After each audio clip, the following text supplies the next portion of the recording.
$23, a thin jacket, and a choice that would change everything.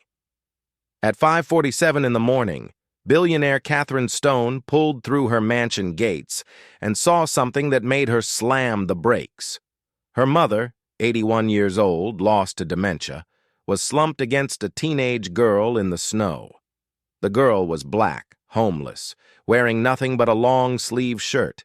Her skin had turned gray-blue, but her arms were wrapped tight around the old woman, holding on even as her own body was shutting down. What happened that night? Stay with me. Let me take you back to where it all began.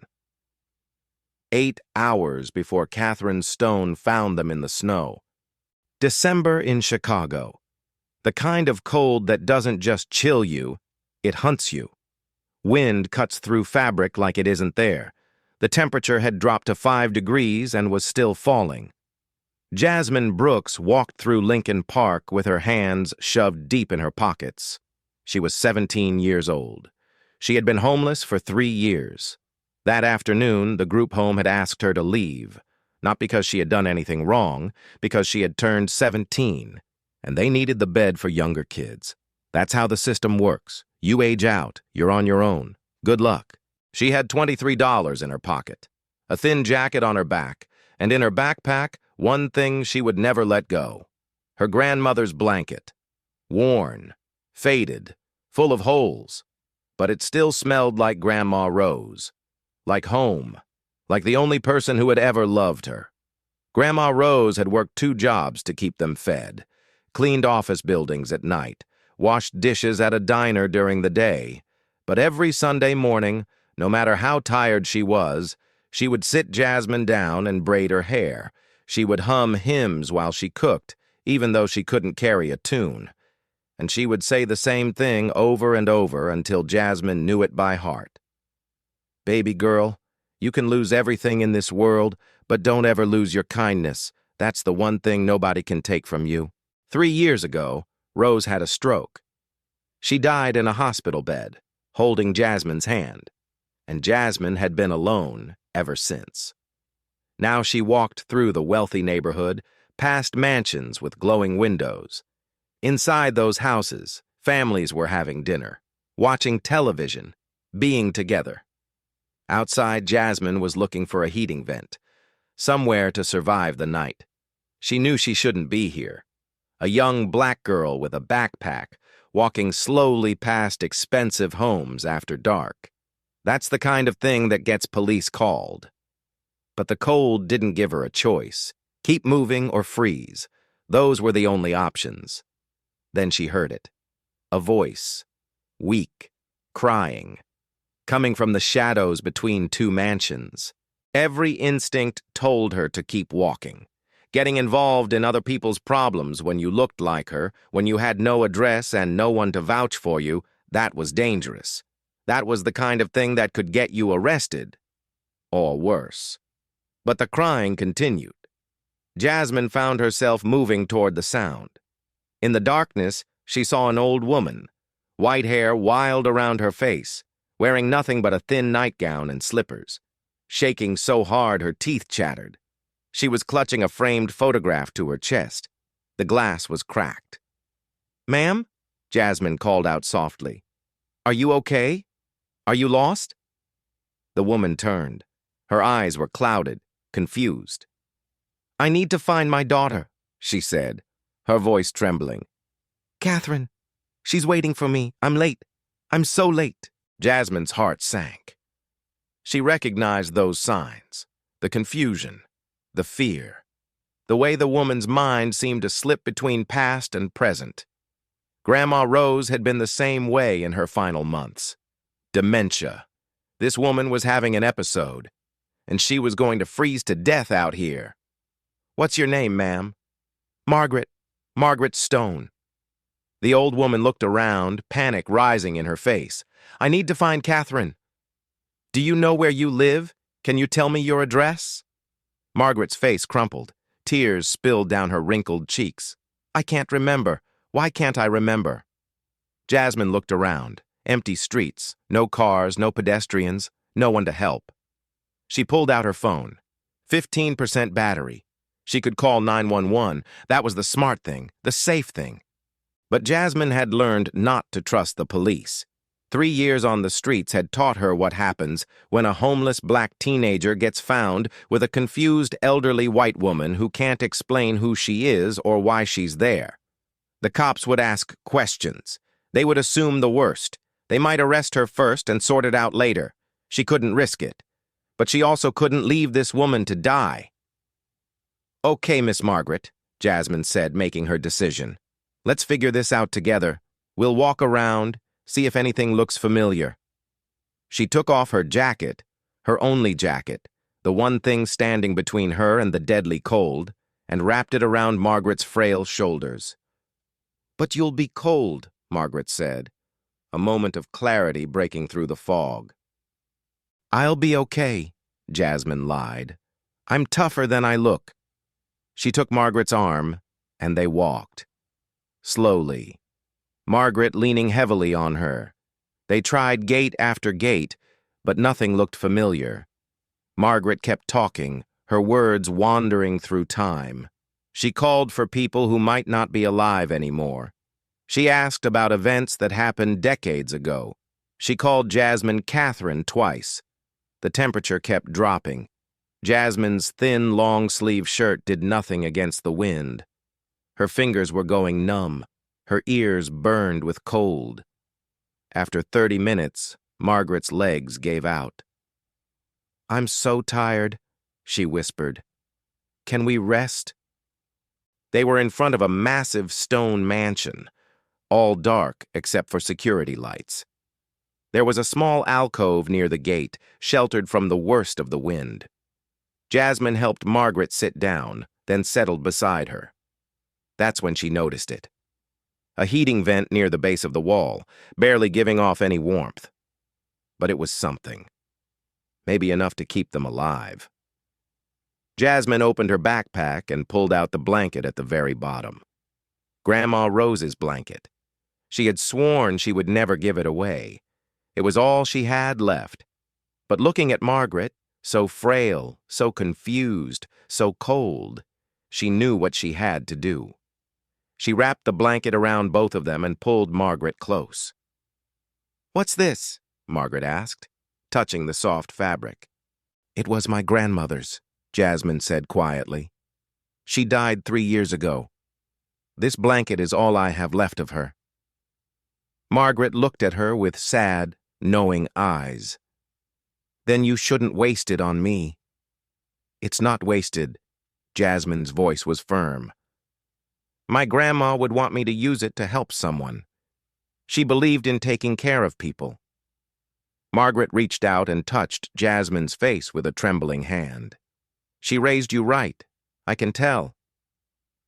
They sat there together, huddled against the cold, as the temperature continued to drop and the night grew darker. Jasmine checked her phone. 7:15. The battery was at 15%. She turned it off to save power, just in case. The cold was unlike anything she had experienced before. It wasn't just uncomfortable, it was dangerous.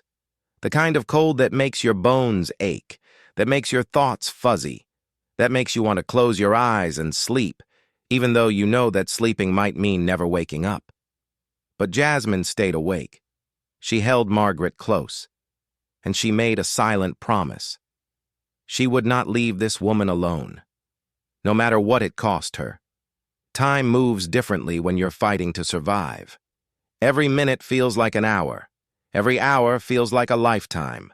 8 o'clock, 9 o'clock, 10 o'clock. The cold sank deeper into Jasmine's bones. Her thin shirt was useless against the wind. She had stopped feeling her fingers an hour ago. Her toes were next, but she kept her arms around Margaret, kept the blanket wrapped tight around them both, kept talking to fill the silence. She knew the danger. If Margaret fell asleep in this cold, she might not wake up. So Jasmine talked. She asked questions. She told stories, anything to keep the old woman conscious. "Tell me about your grandmother," Margaret said after a while. Her voice was weak, but curious, one of her clear moments breaking through the fog. So Jasmine talked about Grandma Rose, about her laugh that could fill a room, about how she hummed hymns while she cooked, even though she couldn't carry a tune, about how she worked 2 jobs but still found time to braid Jasmine's hair every Sunday morning. "She sounds wonderful," Margaret said. "She was." Jasmine's voice cracked. "She taught me that being poor doesn't mean being unkind, that you can lose everything and still be rich if you have a good heart." Margaret was quiet for a moment. Then her eyes drifted, losing focus. "Is Catherine coming?" she asked. "She's supposed to pick me up." Jasmine swallowed hard. She was beginning to understand that Catherine might not know her mother was missing, that no one might be looking for them at all. "She'll be here soon," Jasmine said. "Just stay awake for me, okay?" The hours crawled by. Margaret drifted in and out of clarity. Sometimes she knew where she was. Sometimes she thought Jasmine was Catherine. Sometimes she asked for her husband, a man Jasmine suspected had been dead for years. Around 11 o'clock, something changed. Margaret looked at Jasmine with sharp, focused eyes. The fog had lifted, and what she saw made her face twist with concern. "You're freezing," Margaret said. Her voice was strong now, urgent. "I can see it. Your lips are blue. You're going to die out here trying to save me." Jasmine tried to smile, but her face was too numb to move properly. "I'm fine.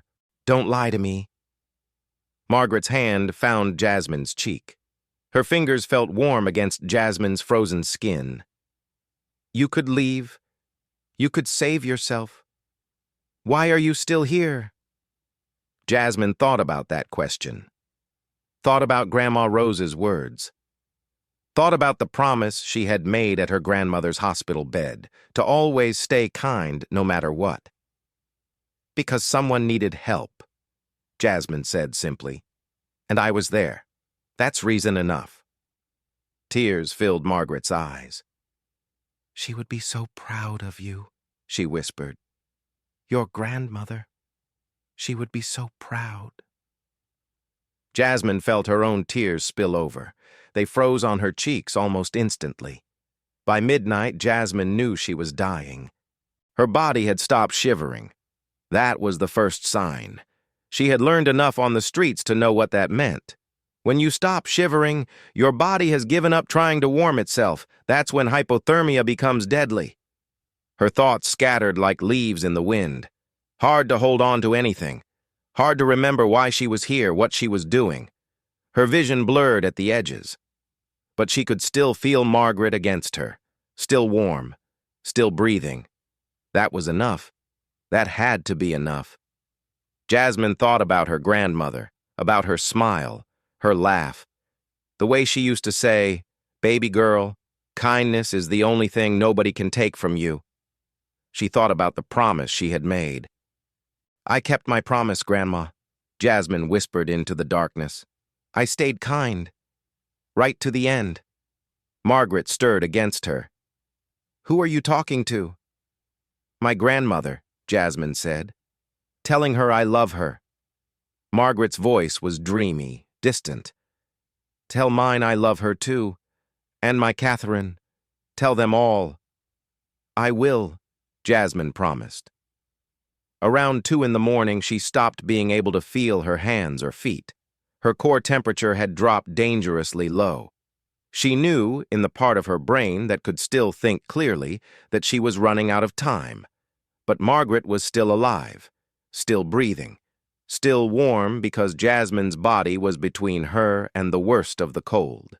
The snow started falling around 3 in the morning, big, heavy flakes that accumulated quickly. They covered Jasmine's hair, her shoulders, her arms, like a frozen blanket, like a shroud. Jasmine's consciousness faded in and out. One moment she was aware of the cold, of Margaret's weight against her. The next moment she was somewhere else, somewhere warm. And Grandma Rose was there, smiling at her, telling her everything would be okay. "Just a little longer," Jasmine told herself when she came back to awareness. "Just hold on a little longer." But she didn't know if anyone was coming, didn't know if anyone would find them. Didn't know if she would wake up again or if the next time she closed her eyes would be the last. All she knew was that she wasn't going to let go, wasn't going to leave Margaret alone, wasn't going to break her promise. Sometime around 4 in the morning, Margaret's voice came from far away. "Are you still there?" Jasmine forced her eyes open, forced the words through numb lips. "Still here, not going anywhere. Don't leave me." Margaret sounded scared, like a child lost in the dark. "Please, don't leave me alone." "Never." Jasmine tightened her arms around the old woman, though she could barely feel them anymore. "I'm not leaving you." They sat in silence after that, two strangers holding on to each other as death crept closer. The snow kept falling, the cold kept pressing in, and somewhere in the darkness, Jasmine made her peace. She thought about her life, 17 years, 3 of them on the streets, not much to show for it.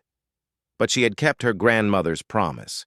She had stayed kind, and tonight that kindness might save someone's life, even if it cost her own. "I'm sorry," Jasmine whispered.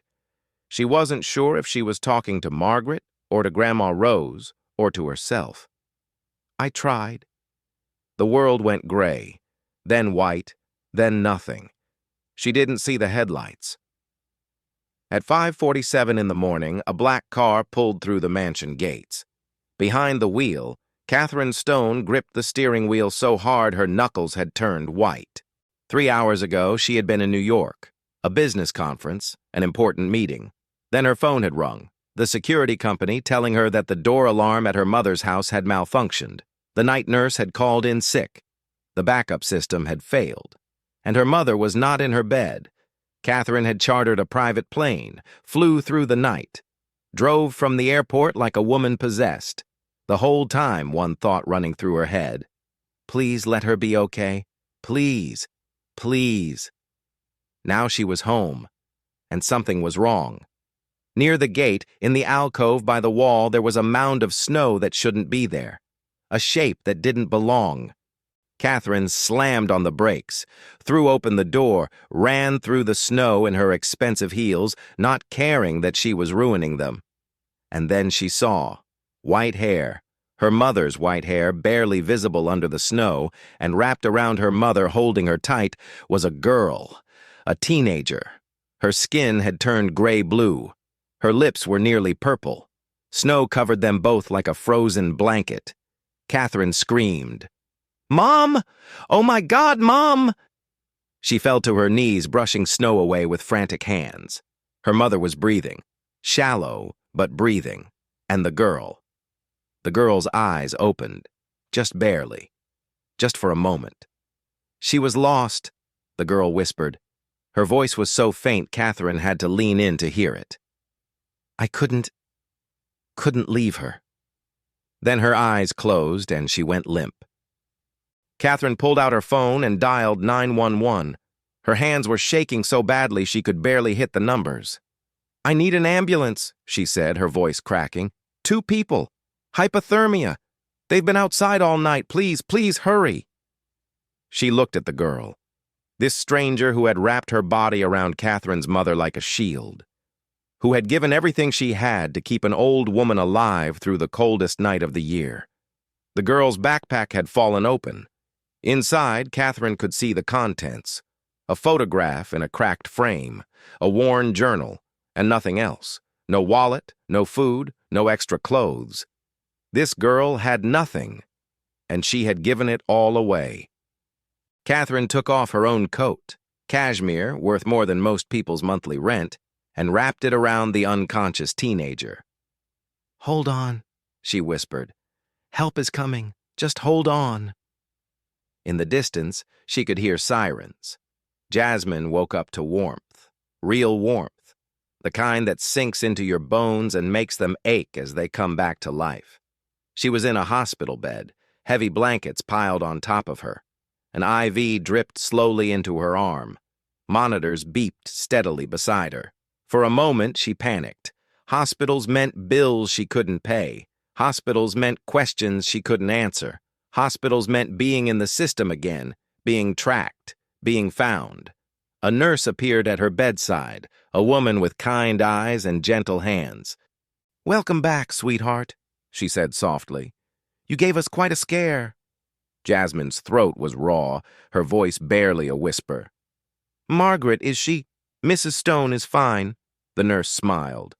"Mild hypothermia, but she's going to be perfectly okay. Thanks to you." The nurse's eyes glistened. "You saved her life, honey. You almost died doing it, but you saved her." Something released in Jasmine's chest. A knot she hadn't known was there. Margaret was alive. That was all that mattered. The door opened. 2 police officers walked in, and Jasmine's stomach tightened. Here it came, the questions, the suspicion, the assumption that she must have done something wrong. But the female officer stepped forward with an expression that surprised Jasmine. It was kind. "I'm Detective Lisa Washington," she said. "This is Officer James Torres. We just need to understand what happened." She held up a hand before Jasmine could speak. "You're not in trouble, sweetheart. Not at all." So Jasmine told them, finding Margaret in the shadows, trying to help her find home, giving her the jacket, the blanket, sitting with her through the night. Detective Washington closed her notebook when Jasmine finished. "That's all we need. The report will show that you saved that woman's life." She looked at Jasmine with something like respect. "You're a brave young woman." After the officers left, the door opened again. And this time, it was her, Catherine Stone, the woman from the snow, Margaret's daughter. Up close, she looked to be in her late 40s. Natural hair pulled back in a neat bun, designer clothes, the kind of quiet confidence that comes from money and power.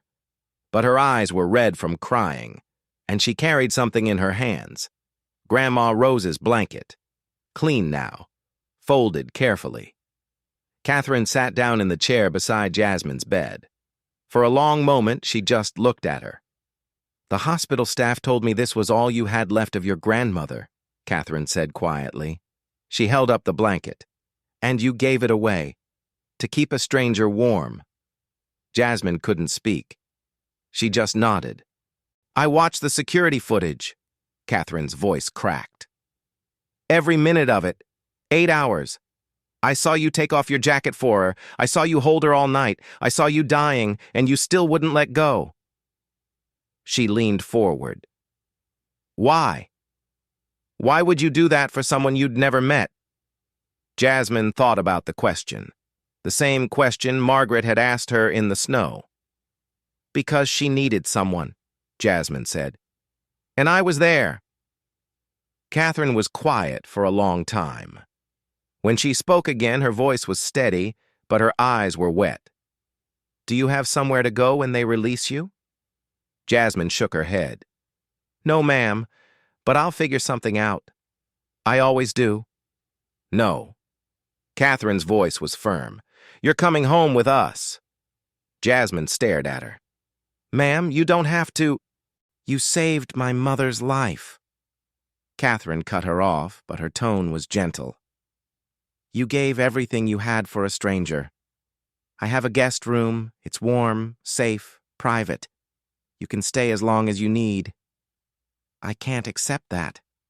Jasmine's voice was barely a whisper. "You don't even know me." Catherine smiled sadly. "I know enough." 3 days later, Jasmine was discharged from the hospital. Catherine picked her up in a sleek black car, and they drove to a part of Chicago Jasmine had only seen from bus windows. The Stone mansion was massive, brick and stone, tall windows that sparkled in the winter sun. As they pulled through the gates, Jasmine saw the spot where she had spent that terrible night. The alcove, the steps, the place where she had almost died. "We're putting up a memorial there," Catherine said, noticing where Jasmine was looking. "A reminder of what really matters." The front door opened, and a teenage boy came running out. Maybe 15 years old. He had Catherine's smile and warm brown eyes. "Is this her?" he asked excitedly. "Is this Jasmine?" "David," Catherine's voice was warm but firm. "Let her get out of the car first." Jasmine climbed out, feeling awkward in her borrowed hospital clothes. David looked at her with open admiration. "You saved Grandma Margaret," he said. "You're a hero." "I'm not a hero." Jasmine felt uncomfortable with the word. "I just did what anyone would do." "No." A voice came from the doorway. Margaret stood there, leaning on a walker, her eyes clearer than they had been that terrible night. "You did what most people wouldn't do. That's exactly what makes you a hero." She shuffled forward slowly, and Jasmine met her halfway, taking her frail hand. "Thank you," Margaret said, tears streaming down her face. "Thank you for staying with me, for not leaving me alone." "I couldn't leave you," Jasmine said simply. "You needed help." Margaret patted her cheek with a trembling hand. "You're a good girl. Your grandmother raised you right." Patricia, the housekeeper, appeared from inside the mansion. She had kind eyes and a warm smile. "Let me show you to your room," Patricia said. Jasmine followed her up a sweeping staircase, David trailing behind, talking excitedly about school, his basketball team, and his cat named Professor. Patricia opened a door and Jasmine stepped inside. The room was huge, a real bed with a thick comforter, a desk by the window, a bookshelf, a dresser, a door that led to a private bathroom. "It's too much," Jasmine whispered. "It's yours," Patricia said firmly. "All of it." After everyone left, Jasmine sat on the edge of the bed and carefully took out her few possessions. Grandma Rose's photograph, the journal she had been writing in since she was 14. She placed the photo on the nightstand, and for the first time in 3 years, she cried. Really cried, not from sadness, but from relief, from gratitude, from the overwhelming feeling of finally being safe. The first few weeks were the hardest. Jasmine kept waiting for it to end, for Catherine to realize this was a mistake, for someone to tell her she didn't belong. She barely touched anything in her room. She ate sparingly at meals. She moved through the mansion like a ghost, trying not to leave a mark. On the 6th day, Catherine found her in the library. Jasmine was looking at the books on the shelves, but too afraid to take one down. "Jasmine." Catherine sat across from her. "We need to talk." Jasmine's heart sank. Here it came. "This isn't working," Catherine continued. Jasmine nodded, trying not to cry. "I understand. I can pack." "No." Catherine shook her head. "That's not what I mean. I mean, you being afraid to live here isn't working. You're tiptoeing around like you're going to be kicked out any minute."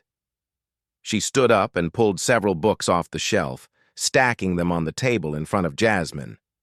"Take these to your room. Read them. Dog-ear the pages if you want.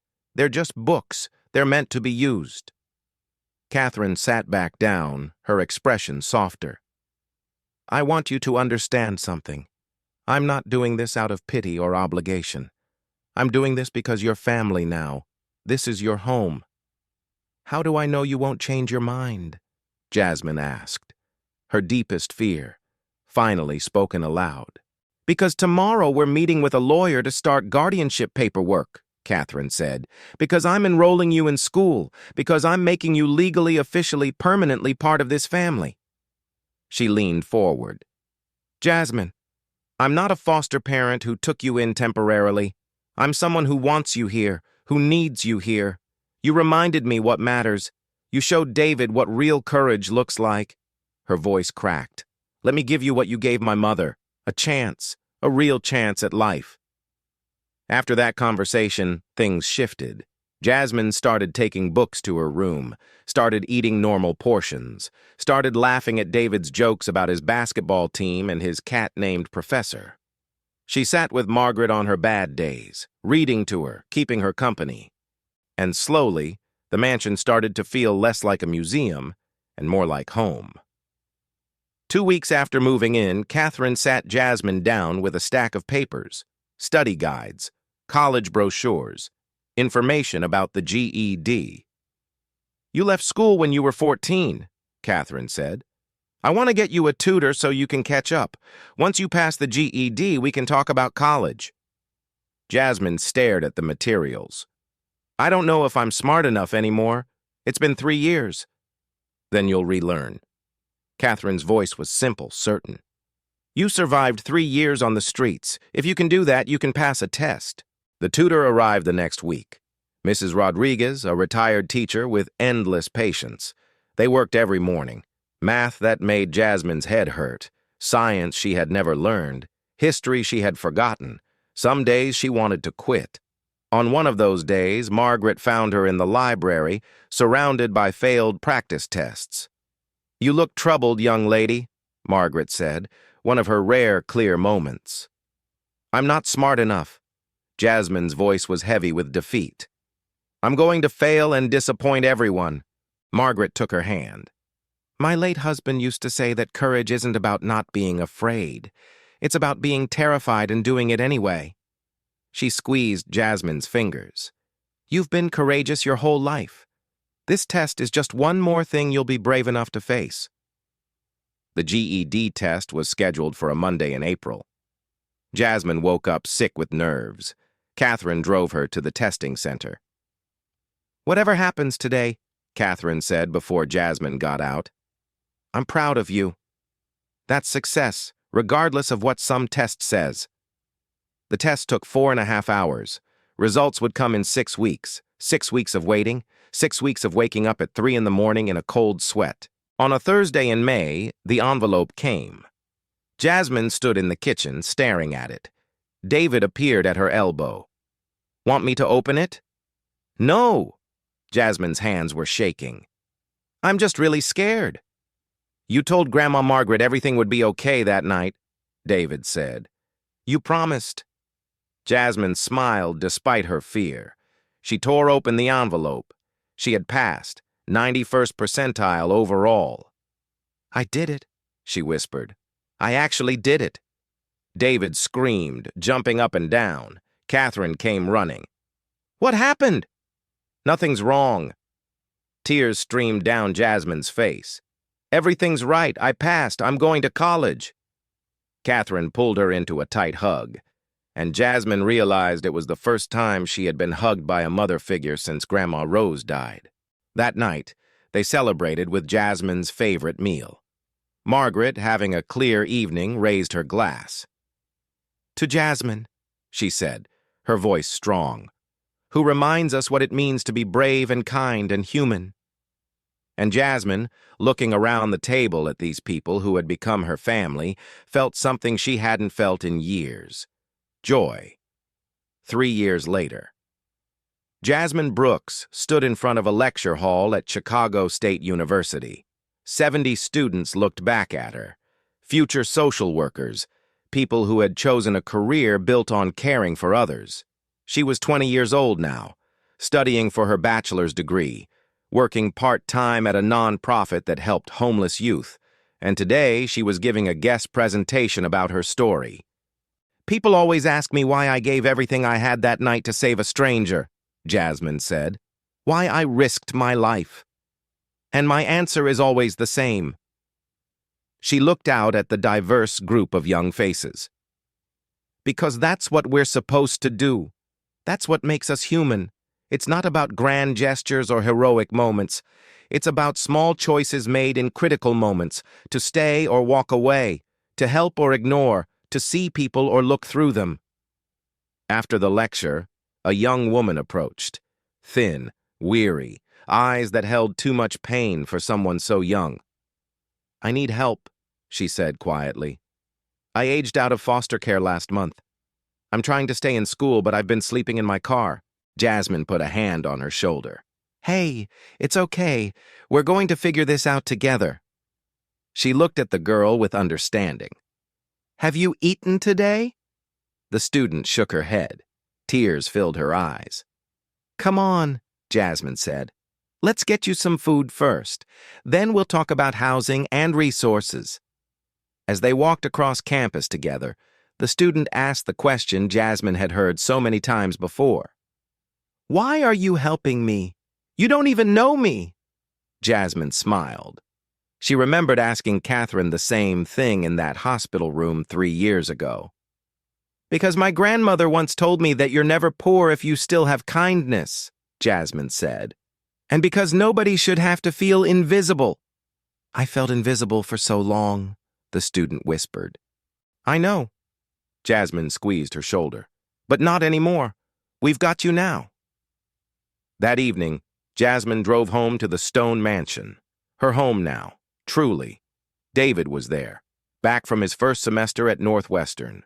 Margaret sat in her favorite chair by the window, having one of her increasingly rare clear days. Catherine was in the kitchen, cooking dinner, something she had learned to love doing for her family. "How was the presentation?" Catherine asked. "Good," Jasmine said. "Helped a student after. She reminds me of me." David smiled from the dining table where he was setting plates. "They all remind you of you. That's why you're so good at this." Last month, Catherine had done something she had been thinking about for a long time. She had started the Margaret Stone Foundation for Youth Empowerment, housing, education, job training, support for young people aging out of foster care or experiencing homelessness, and she had asked Jasmine to help run it. "Your perspective is invaluable," Catherine had said. "These kids need someone who understands, someone who's been there." After dinner, Jasmine walked out to the front steps, to the spot where it had all happened. A small memorial plaque had been installed there, just as Catherine had promised. The words were simple. "In memory of the night that saved us all. Home is where someone waits for you. Family is who stays." Jasmine touched the plaque the way she always did when she needed to remember. "Still talking to them?" David's voice came from behind her. Jasmine turned and smiled. "Always." David came to stand beside her. "You know what I realized? That night saved all of us. Grandma Margaret, obviously, but also Mom. It reminded her what mattered. Me, it gave me a sister and showed me what real courage looks like. And you, it gave you everything." "We saved each other," Jasmine said.